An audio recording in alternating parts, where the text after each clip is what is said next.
And numerical problem work power and energy.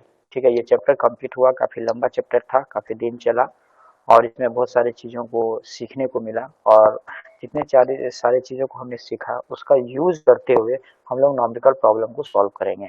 ठीक है, numerical problem जो हमने पिछले पहले प्रैक्टिस किया है उन सारे को भी लेके आया हूँ ताकि आप लोग देखें। सॉल्व होगा तो ठीक है, नहीं होगा तो हम लोग एक साथ सब मिलके डिस्कस करेंगे, मिलके सॉल्व करेंगे। ठीक है, क्योंकि जब किसी चीज को हम लोग सब मिलके करते हैं ना तो हम लोग सारे लोग सीख जाते हैं। अगर मैं अकेले करूँ तो मैं अकेले सीख जाऊंगा। चलिए देखते हैं, पहला क्वेश्चन है जो आप लोगों ने सॉल्व कर चुका है। मैंने ये सॉल्व करवाया है, एक्चुअली मैंने इसका सॉल्यूशन भेजा नहीं है, हमने क्लास में डिस्कस किया था। फिर आप लोग देखते हैं कि ये बन पाता है या नहीं। देखिए पहला क्वेश्चन ये है, ये body is pulled along a horizontal plane through a distance of 5 metre by applying a constant force 4 newton. Find the work done by the force when force is applying along the plane. दूसरा नंबर है the force is applied at an angle 60 degree with the plane. तो ये question बनाना है। तो इस question को बनाने के लिए सबसे पहले क्वेश्चन देखने के बाद हमारे कॉन्सेप्ट में क्या आना चाहिए कि घटना क्या हो रहा है। सबसे पहले एक हॉरिजॉन्टल प्लेन है। ठीक है, हॉरिजॉन्टल प्लेन है, उसमें से किया गया है एक body pulled along horizontal plane through 5 metre. एक ऑब्जेक्ट यहाँ पे था, कोई भी शेप यहाँ पे नहीं हुआ है, कोई भी ऑब्जेक्ट है, इसको 5 मीटर यानी सोच लीजिए यहाँ से यहाँ तक है 5 मीटर, 5 और इसको यहाँ पे लाया गया है। ठीक है, इसका मास है कुछ एम मास है, तो एम मास का ऑब्जेक्ट को पुल करके, ठीक है, कौन सा फोर्स लगाया गया, पुल किया गया है। ठीक है, पुल करके 5 मीटर का डिस्प्लेसमेंट किया गया है। पुल करने में लगा फोर्स दिया हुआ है हमारा, वो फोर्स है 4 न्यूटन। ठीक है, अब कहता है कि तो वर्क डन निकालना है। हम लोग जानते हैं वर्क डन स्पेशल कंडीशन में होता है, जैसे कि अगर जब फोर्स प्लेन के अलोंग लगाया हो, जब फोर्स प्लेन के ऑपोजिट डायरेक्शन में लगाया हो। ठीक है, तो डिफरेंट सिचुएशन में वर्क डन अलग अलग होगा। तो कह रहा है कि पहला कंडीशन यह है कि जब फोर्स को अलोंग द प्लेन के अलोंग लगाया जाए, यानी जब फोर्स का डायरेक्शन ये हो तो वर्क डन क्या होगा। और दूसरा, जब फोर्स को एट द मतलब प्लेन से 60 डिग्री एंगल पे लगाया गया हो फोर्स को, तब वर्क डन क्या होगा। ये दो चीज फाइंड करना है। सबसे पहले हमें जो सॉल्व करने का प्रोसेस है वो लिखना होगा। गिवन पहला क्या है, डिस्टेंस, दैट मीन्स हम कह सकते हैं एस यानी डिस्प्लेसमेंट इज गिवन 5 मीटर और फोर्स दिया हुआ है 4 न्यूटन। अब फर्स्ट कंडीशन के बारे में जब हम बात करेंगे तो हम जानते हैं वर्क डन इक्वल टू होता है एफ एस कॉस थीटा। ठीक है, जब फोर्स अलोंग द प्लेन लगाया गया हो। ठीक है, अच्छा ये जो कॉस थीटा है, ये थीटा एंगल किसके किसके बीच में है, फोर्स और डिस्प्लेसमेंट के बीच का एंगल है हमारा थीटा। अब this is the direction of displacement and this is also the direction of force, माने दोनों सेम डायरेक्शन में, दैट मींस हम कह सकते हैं थीटा इक्वल टू 0 डिग्री। अब यहाँ पे हम क्या करेंगे, एफ का मान ले चलो मान रख देते हैं, एफ का मान 4, डिस्प्लेसमेंट का 5 और कॉस 0 डिग्री। तो दैट मीन्स कॉस 0 का वैल्यू, ये जो इसका वैल्यू 1 हो जाएगा, तो हम कह सकते हैं ये कितना होगा, 20 joule is the work done. जब फोर्स कब कैसे लगाया गया हो, अलोंग द प्लेन। सेम दूसरा केस में हम क्या करेंगे, दूसरा सिचुएशन में हम क्या देखेंगे कि जब फोर्स को at the angle of 60 degree पे लगाया गया हो, तो हम लोग सेम फॉर्मूला, अब यहाँ पे दूसरा कंडीशन है, अब फोर्स जो है वो थीटा दिया हुआ है हमारा 60 degree, same F S sorry work equal to W equal to F S cos theta 4 newton into S 5 into हमारा कॉस थीटा कॉस 60 डिग्री। बताइए कॉस 60 का वैल्यू कितना होता है, 1/2। क्या बोला, 1/2। 1/2 1/2, ठीक है। cos 60 का वैल्यू 1/2। तो ये ये टू कैंसिल हो जाएगा, तो ये हमारा आया 10 जूल। तो ये हमारा था फर्स्ट क्वेश्चन का। क्वेश्चन देखिए कितना लंबा सा लग रहा है क्वेश्चन, ठीक है। जब मैंने इसका सॉल्यूशन किया तो इतना छोटा सा आया। किसी को प्रॉब्लम है इस क्वेश्चन में?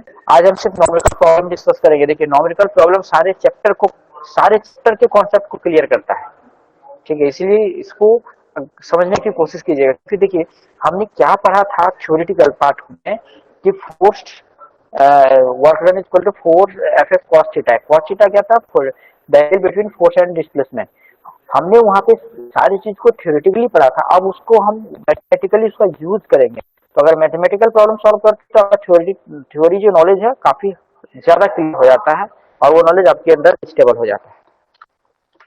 अगला क्वेश्चन है, ये भी सॉल्व किया हुआ क्वेश्चन है आप लोगों का, आप लोगों ने ही सॉल्व किया था या फिर हम लोगों ने मिल के क्लास में सॉल्व किया था।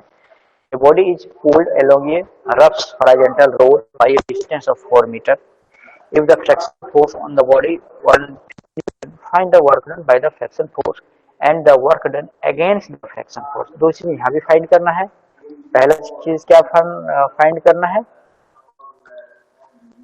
Work done by the friction force and दूसरा work done against the friction force. तो जो वर्क डन हमें करना होगा फ्रिक्शन फोर्स के अगेंस्ट में, सॉरी जो चलिए देखते हैं, आप लोग भी सॉल्व किए हैं ये, तो कोई बता सकते हैं इसका आंसर कैसे बनेगा या फिर कैसे होगा इसका सॉल्यूशन? चलिए मैं ग्राफ बना देता हूँ, ठीक है। आपको ग्राफ बनाना नहीं है, बस समझने, अगर आप ग्राफ बना लेते तो काफी कॉन्सेप्ट काफी क्लियर हो जाती है। चलिए सबसे पहले रोड कैसा है? रफ हॉरिजॉन्टल रोड है। तो सपोज किया जाए ये ऐसा ऐसा प्लेन नहीं है, एक रफ हॉरिजॉन्टल रोड है। अब कहता है कि एक ऑब्जेक्ट है, यहाँ पे था, यहाँ तक लाया गया है और जो टोटल यहाँ से यहाँ तक का जो डिस्प्लेसमेंट है वो 4 मीटर है, ये 4 मीटर है। अब कह रहा है if the friction force on the body, कह रहा है कि अगर आप इसने इसको पुल्ड किया है इस डायरेक्शन में, तो फ्रिक्शन फोर्स का डायरेक्शन क्या होगा? Opposite direction of the motion of the object. Object का अगर आपने इस डायरेक्शन में फोर्स लगा के खींच रहे हैं तो श्योर है मोशन का जो होगा वेलोसिटी होगा इस डायरेक्शन में होगा। तो हमारा जो फ्रिक्शन फोर्स होगा opposite direction of the motion, that means वो इस डायरेक्शन में काम करेगा हमारा friction force F R. This is the direction of friction force, ठीक है। वो कितना लग रहा है? 150 न्यूटन लग रहा है। तो कह रहा है कि work done by the friction force क्या होगा, ठीक है। बस वही फॉर्मूला, बट एंगल चेंज हो जाएगा। बताइए तो कैसे होगा इसका? आप, मैं लिख रहा हूँ, आप लोग वैल्यू बताइएगा। Work done equal to F S cos theta. तो ये तो फोर्स हो गया 150 न्यूटन, डिस्प्लेसमेंट हो गया 4 मीटर एंड कॉस, कॉस कितना होगा? ये इस दोनों के बीच में एंगल कितना हो रहा है? आपकी आवाज क्लियर नहीं आ रही है सर। 180 डिग्री। 180, good good. यानी 180 को हम लिखेंगे पाई, ठीक है, बहुत अच्छी। अब ये हो जाएगा 150 into 4 into pi. Cos pi का वैल्यू क्या होता है? -1, ठीक है। अब इसको अगर हम मल्टीप्लाई करेंगे तो ये हो जाएगा हमारा 60, 600 -600, ये हमारा जूल आ जाएगा, ठीक है। तो हमको कितना वर्क करना पड़ा? वर्क डन के मैंने फ्रिक्शन फोर्स कितना वर्क कर रहा है? -600 जूल। अब कह रहा है कि अगर ये -600 जूल वर्क डन किया फ्रिक्शन फोर्स, तो हमको उस ऑब्जेक्ट को मोशन में लाने के लिए या फिर मूव करने के लिए कितना वर्क करना होगा फ्रिक्शन फोर्स के अगेंस्ट? तो अगर हमारा ये अगर फ्रिक्शन फोर्स अगर जितना है उसके ऑपोजिट मुझे उतना फोर्स करना होगा। सपोज कीजिए माइनस एफ है मेरा फ्रिक्शन फोर्स, तो मुझे प्लस एफ, मैंने इसके ऑपोजिट, इक्वल एंड ऑपोजिट में हमको फोर्स करना होगा, लगाना होगा। दैट मीन्स हम कह सकते हैं कि against the friction force we have to apply, we have to work done of 600 joule. 600 joule हमको इसके अगेंस्ट में वर्क करना होगा, तभी ऑब्जेक्ट को हम मूव कर पाएंगे। क्लियर है? ये काफी छोटा कॉन्सेप्ट था और काफी इजी है। बहुत सारे क्वेश्चन है, आप लोगों को भी मौका मिलेगा। एक दो क्वेश्चन मैं इसलिए बना दे रहा हूँ ताकि आप लोग आसानी से कर पाए। माइनस हम क्यों लगाएंगे? हम तो देख रहे हैं ना यहाँ पे कि वर्क डन किस डायरेक्शन में हो रहा है, वर्क डन का डायरेक्शन क्या हो रहा है। अब देखिए यहाँ पे एक दो चीज आप देखते होंगे कि ये जो डायरेक्शन है हमारा, ये डिस्प्लेसमेंट का डायरेक्शन हम यहाँ पे ये एक बनाता हूँ, ये हो गया हमारा एस का डायरेक्शन। एस मीन दैट ये क्या है, हमारा डिस्प्लेसमेंट का डायरेक्शन। और ये ऑपोजिट साइड में है हमारा किसका डायरेक्शन, ये है फ्रिक्शन फोर्स एफ आर का डायरेक्शन। ठीक है, अब कह रहा है कि आप देखिए ऑब्जेक्ट पे कोई भी फोर्स अप्लाई कर हो रहा हो, ऑब्जेक्ट पे कोई भी फोर्स इस अपने यहाँ पे अगर मैं इस डायरेक्शन पे जब फोर्स लिया था तो क्या मैंने तब प्लस लिखा था? क्या मैं इस डायरेक्शन पे जब ले रहा हूँ तो प्लस? फोर्स अप्लाई तो हो रहा है ना, वो फ्रैक्शन फोर्स है या फिर कौन सा फोर्स है, ये तो हमें रिजल्ट बता देगा। यहाँ पे जो हम लोग का माइनस जो आया वो तो हमें बता दिया है कि ये जो है फोर्स है जो डायरेक्शन के अपोजिट डायरेक्शन में हमारा वर्क डन हो रहा है। जिस डायरेक्शन में हम वर्क डन कर रहे हैं उसके अपोजिट डायरेक्शन में ये वर्क डन हो रहा है। ठीक है, वर्क जब फ्रैक्शन फोर्स जब भी वर्क डन करेगा हमेशा वो नेगेटिव में आएगा, क्योंकि वह जो ऑलवेज कभी भी फ्रैक्शन फोर्स जो वर्क डन करेगा वो हमेशा नेगेटिव होगा। क्योंकि हम लोग जानते हैं एक चीज, देखिए ये सब कॉन्सेप्ट तो एकदम क्या बोलते हैं दिमाग में कांस्टेंट की तरह बैठा लीजिए। डिस्प्लेसमेंट जिधर भी होगा या फिर वेलोसिटी का डायरेक्शन के ऑपोजिट डायरेक्शन में हमेशा फ्रैक्शन फोर्स लगता है। तो हमेशा work done by the friction force एक नेगेटिव होगा। ये कॉन्सेप्ट एकदम दिमाग में बैठा लीजिए, हमेशा नेगेटिव होगा। और ऑब्जेक्ट में मोशन लाने के लिए ये जो वर्क डन किया बाय द फ्रैक्शन फोर्स, इसके अगेंस्ट में हमको वर्क करना होगा इसके इक्वल, तभी जाके हम ऑब्जेक्ट को हिला पाएंगे या फिर मूव कर पाएंगे। ठीक है, तो यहाँ पे इसीलिए हम यहाँ पे हमने लिखा work done against the friction force. Friction force के against opposite of the friction force हमको वर्क और इक्वल करना होगा। दैट इसलिए एक माइनस था और एक माइनस लगाएंगे तो प्लस 600 जूल वर्क हो जाएगा। ठीक है, चलिए ये क्वेश्चन आप लोगों को हमने दिया था, आप लोगों ने सॉल्व भी किया है। अभी मुझे इसका आंसर चाहिए, आप लोग सॉल्व कीजिए इस क्वेश्चन को। The man of weight 60 kg carries the load of 20 kg to the top of the building of height 15 meter in 2 minutes. Find the power of the man. यहाँ पे एक छूटा हुआ है ऑफ, यहाँ पे of the man. Find the power of the man, इसके power को फाइंड करना है। पावर फाइंड करने के लिए सबसे पहले आपको वर्क निकालना होगा। वर्क को आप निकालेंगे तो फिर आप उसके एनर्जी को निकाल पाएंगे, एनर्जी को निकालेंगे तो फिर आप उसके पावर को निकाल पाएंगे। ठीक है, या फिर ऐसा आप नहीं भी कर सकते हैं। ठीक है, हम लोगों ने प्रैक्टिस भी किया था कैसे होगा, जो पोटेंशियल एनर्जी होगा काइनेटिक एनर्जी होगा वही होगा। चलिए बताइए इसका आंसर बताइए कितना होगा। हम लोग वर्क डन निकाल चुके थे इसका, एक पिछला क्वेश्चन दिया था हमने, वहां पे हमने वर्क डन तक निकाला था।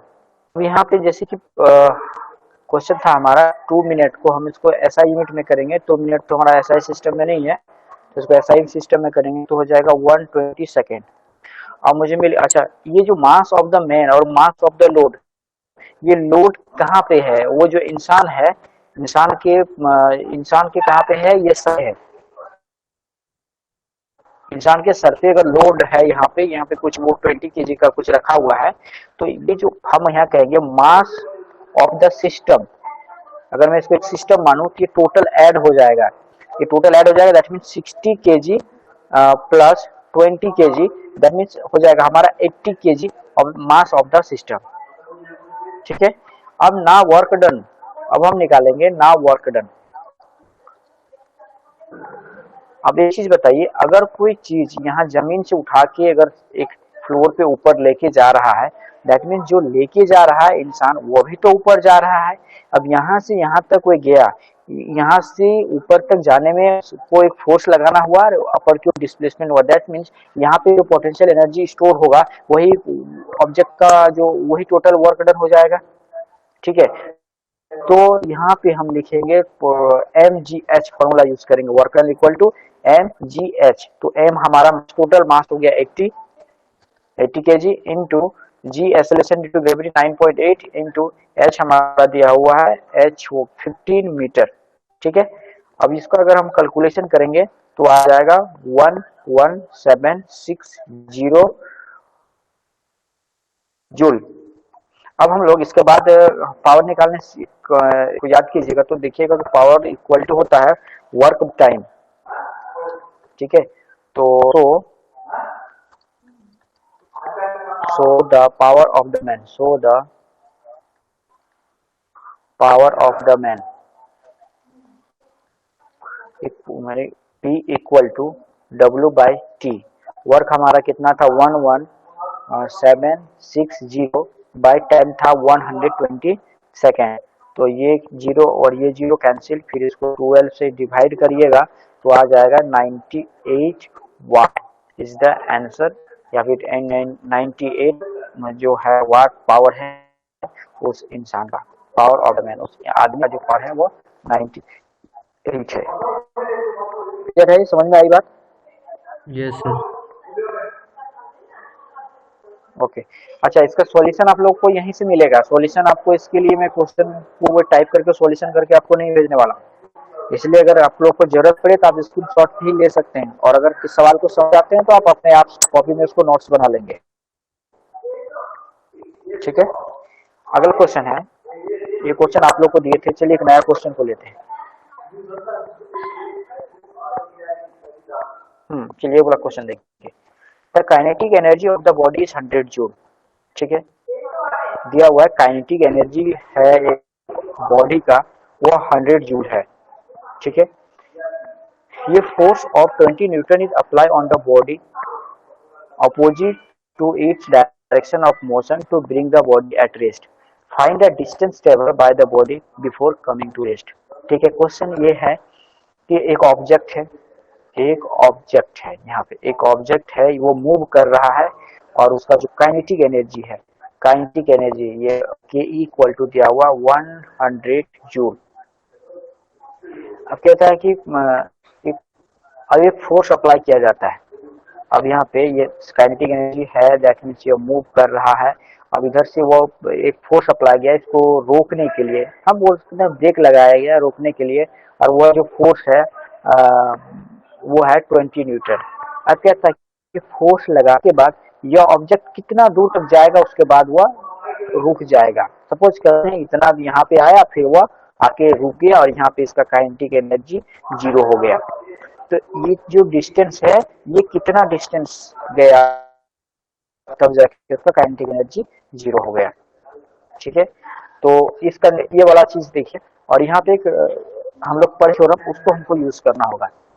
तो सबसे पहले एक काइनेटिक एनर्जी दिया हुआ है, kinetic energy of the object, ठीक है। हम कह सकते हैं काइनेटिक एनर्जी KE1, और जो ऑब्जेक्ट का दिया हुआ 100 जो गिवन है, और फोर्स इक्वल टू होता है 20 न्यूटन। अच्छा, ऐसा कोई रिलेशन फोर्स और काइनेटिक एनर्जी के बीच में किसी को याद है? फोर्स और काइनेटिक एनर्जी को लेकर कोई रिलेशन है? वर्क एनर्जी थ्योरम याद है किसी को? Yes.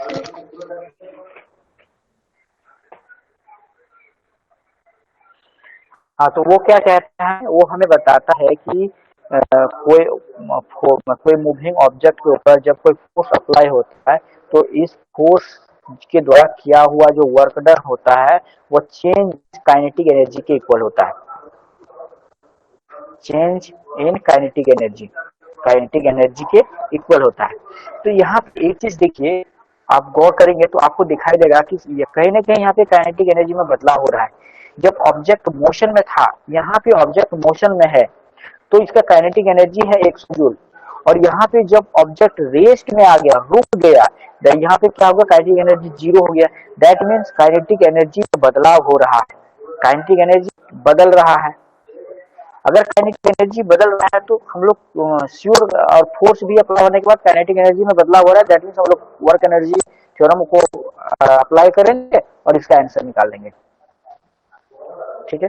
तो हम इसको ऐसे लिख सकते हैं इसका सॉल्यूशन के लिए गिवन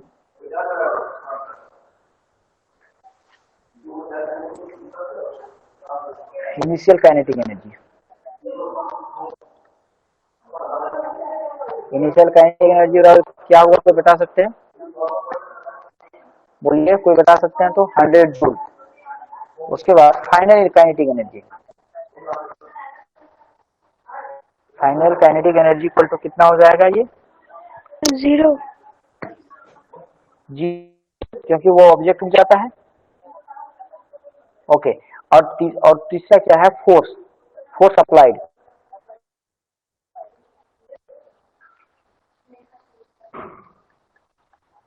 इक्वल टू 20 न्यूटन। अब हम कुछ नहीं, डायरेक्ट हम इसको now according to work energy theorem apply करेंगे। चलिए देखिए,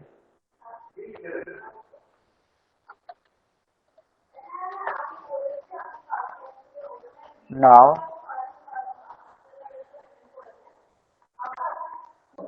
अकॉर्डिंग टू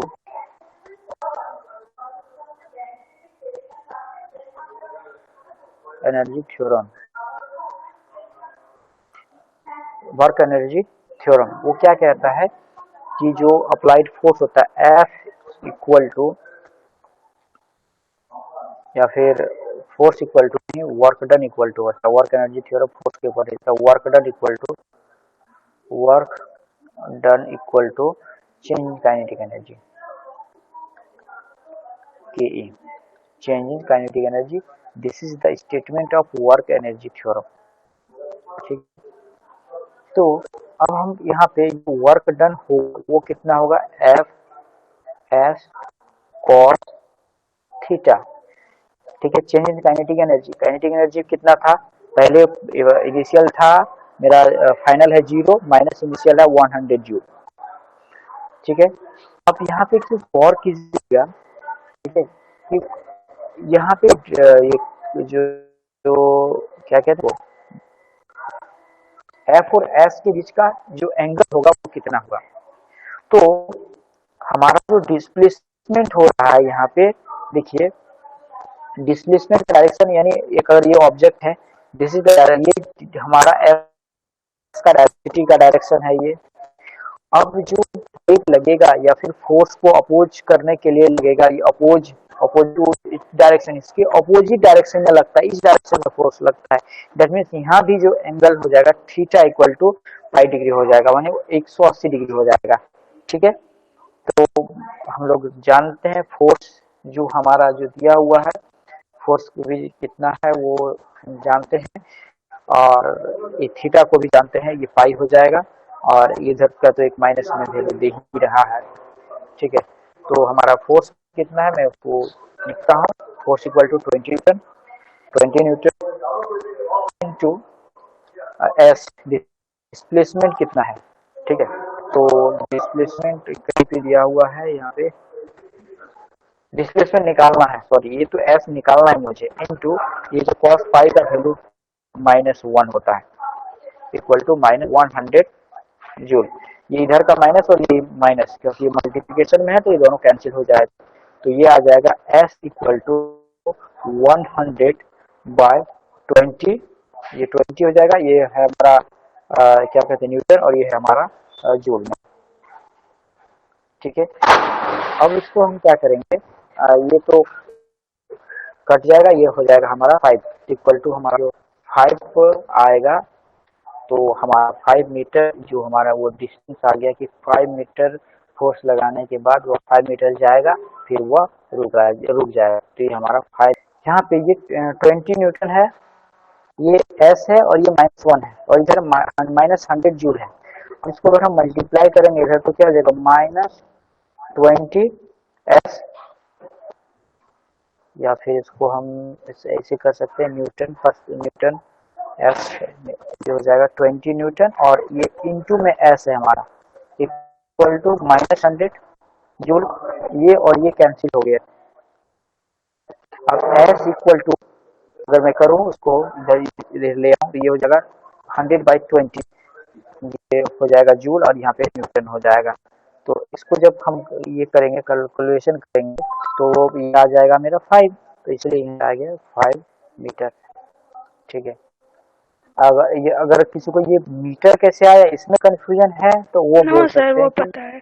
फिर मैं देख बताता हूँ। ये 5, ये अगला क्वेश्चन, ये pump can fill lift water at a rate of 0.50 m³ per minute from the depth of 30 meter.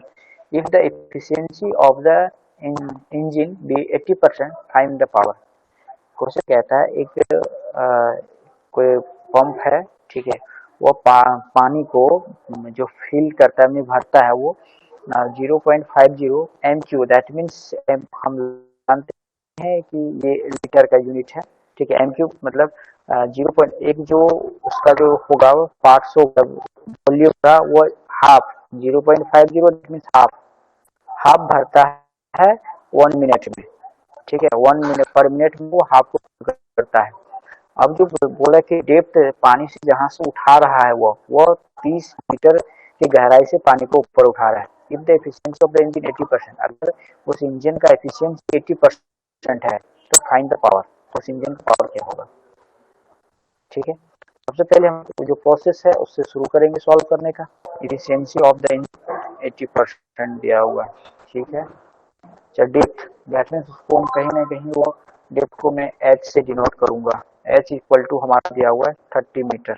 ये जो पानी को लेके जाएगा, ठीक है, पानी को ऊपर लेके जाएगा, उसका मास क्या होगा, डेंसिटी, ठीक है। तो एक्चुअली हम लोग जानते हैं, एक रिलेशन जानते हैं, mass equal density equal to mass by volume होता है। तो यहाँ पे हम इसको मास इक्वल टू कर सकते हैं डेंसिटी इंटू वॉल्यूम। ये वॉल्यूम हमें दिया हुआ है, डेंसिटी वाटर का हम लोग जानते हैं 10⁻³ kg पर मीटर क्यूब, ठीक है। तो वहां से इसका हम लोग मास निकालेंगे, तो mass of the lifted water पर मिनट, ठीक है। ये हो जाएगा हमारा, ये इस रिलेशन को यूज करके m equal to density into volume. तो पहले वॉल्यूम लिखते हैं 0.50, ठीक है, और ये इसको मीटर क्यूब लिख सकते हैं, इनटू, और ये होता है 10⁻³ kg पर मीटर क्यूब, ठीक है। तो ये आ जाएगा हमारा 0.50 इंटू 10⁻³ kg। अब इसको ऐसे भी लिख सकते हैं, इस जीरो को यहाँ पे ले आएंगे और यहाँ पे इसको 2 कर सकते हैं, ठीक है। कर देता हूँ मैं, 5 इंटू 10⁻² kg, इसको मैंने इसको सजा दिया। अब जब ये मुझे mg मिल गया, ये क्या निकल गया, मास, दैट मीन्स अब मुझे ये m मिल गया, ठीक है। एक्सेलरेशन ड्यू टू ग्रेविटी भी पता है और ये h भी पता है, तो हम लोग क्या वर्क डन निकाल सकते हैं, m 0.50 इंटू 10⁻³ ये हो गया m into g 9.8 into h हमारा कितना रहा 30 मीटर, दैट मीन्स 30। कैलकुलेशन कीजिए, जो होगा आपका आंसर होगा, ठीक है। ये हमारा वर्क डन निकलेगा, फिर उसका हम पावर निकाल सकते हैं, ठीक है। तो पहले इसका हमें वर्क डन फाइंड करना होगा, तो कैलकुलेशन कीजिए इसका। यहाँ पे सॉरी, इसको मैंने फिर उसी पुराने फॉर्मेट में लिख दिया, लिखेंगे 5 इंटू 10⁻² kg, मिनट को नहीं लिखता मैं, मल्टीप्लाई कीजिए इसको ऐसे ही रख देते हैं, और नेक्स्ट स्टेप में ये मेरा कैलकुलेशन में ये काम आएगा और ये कैंसिल हो जाएगा बहुत सारा चीज, तो इसलिए इसको ऐसे रखते हैं। अकॉर्डिंग टू क्वेश्चन हमारा क्या कहता है, एफिशिएंसी क्या हुआ है, अकॉर्डिंग टू क्वेश्चन,